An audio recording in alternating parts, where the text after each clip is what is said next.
Are you scared? I think I can manage. You should be scared. Whatever it takes to hunt him down.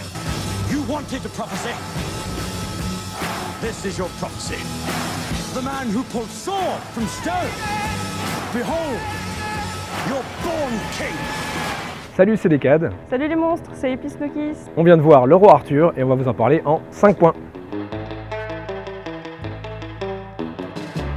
Point numéro 1, le style de Guy Ritchie. Alors moi, il faut savoir que je suis venu voir ce film principalement pour la patte de Guy Ritchie. Et j'ai été servi parce qu'il y a beaucoup d'idées, je dois dire, à chaque scène, presque à chaque plan. Le style, il est là, mais trop. Le gros problème de Guy Ritchie, c'est qu'il a voulu mettre dans son film tout ce qu'il savait faire, tout ce qu'on avait déjà vu dans tous ses films. Mais c'est dans la démesure la plus totale. C'est pour le meilleur et pour le pire, mais au moins on ne peut pas lui reprocher de ne pas essayer de faire quelque chose d'original à chaque fois. Point numéro 2, la réalisation de Guy Ritchie. C'est pas la même chose que le style. On a l'impression qu'il a tellement d'idées stylistiques à faire passer qu'il a sacrifié au passage la lisibilité de ses scènes, le sens du rythme. Il s'est dit, oh, mais ça marche tout le temps dans mes films, allez, blablabla, on met tout. Le problème de cette réalisation, c'est qu'elle est hyper fatigante, on sait plus où on est, on sait plus comment ça se passe.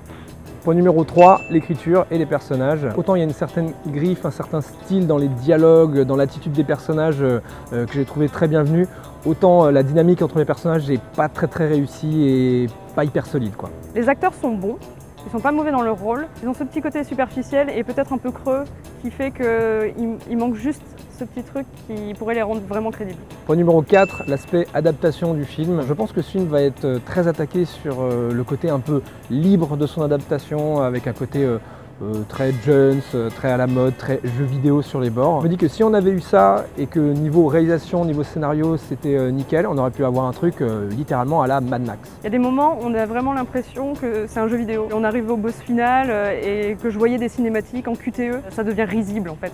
Le gros problème de ce film, c'est que souvent c'est assez risible. Point numéro 5, alors moi j'ai bien aimé la seconde lecture un peu politique du film. J'ai bien aimé la façon dont il montrait comment les petites gens, les citoyens, à leur façon peuvent lutter contre un pouvoir qui semble indéboulonnable. J'ai senti voilà, une certaine résonance avec la société d'aujourd'hui. Hashtag insoumis. J'ai vu beaucoup de pubs dans les transports où il y avait l'affiche du film et il y avait marqué par le réalisateur de Sherlock Holmes. Je voulais vous dire que c'était un peu dommage parce que du coup c'est tout ce qu'on retient de Guy Ritchie.